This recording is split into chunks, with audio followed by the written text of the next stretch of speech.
তো ফ্রেন্ড ফেরার পথে আরেকটা মণ্ডপ পেয়ে গেছিলাম। আমরা আগের পার্টে দেখিয়েছিলাম যে মণ্ডপ শেষ, কিন্তু না, আরেকটা মণ্ডপ ছিল। এই মণ্ডপটা কিন্তু বড়শিবতলায় প্রতি বছরই সুন্দর করে, এবছর মেবি কারোর বিয়ে ছিল, তার জন্য এই মণ্ডপটা এতটা সুন্দর করেনি। কিন্তু ঠাকুরটা কিন্তু সুন্দর করেছে, বেশ সুন্দর, আয়নাতে দেখছে মুখ, মা এখানে বসে আছে। এবং এই সময় কিন্তু ওই বাড়ির বিয়েটাও ঢুকেছিল, তো লোকে কনফিউশন ছিল বিয়ে বাড়ি নাকি ঠাকুর আছে, বুঝতে পারছিল না। তো যাই হোক, এটা কিন্তু আমাদের পাড়ার ঠাকুর। এখানে কিন্তু বাজনা এনেছিল এবং বাজনা কিন্তু ভালোই বাজছিল, ঠাকুরটাও কিন্তু বিশাল বড়।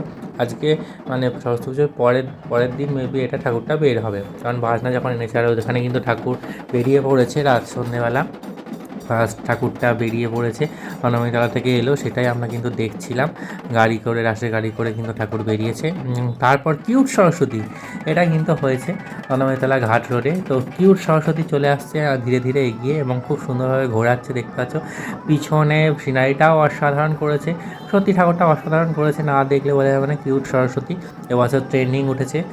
এআই জেনারেটেড সরস্বতীও ছিল, সেটা কিন্তু আমি তুলতে পারিনি, কখন বেরিয়েছে ঠিক জানি না, তার জন্য। তাই দেখো কিউট সরস্বতী, সত্যিই কিউট, মাকে মনে হচ্ছে মা আনা মেয়ে, এত সুন্দর লাগছে। তারপরে কিন্তু আরও একটা ঠাকুর দেখতে পাচ্ছি, খুব সুন্দর। এবং এখানে কিন্তু লাইন দিয়ে ঠাকুর চলছিল রাতের দিকে।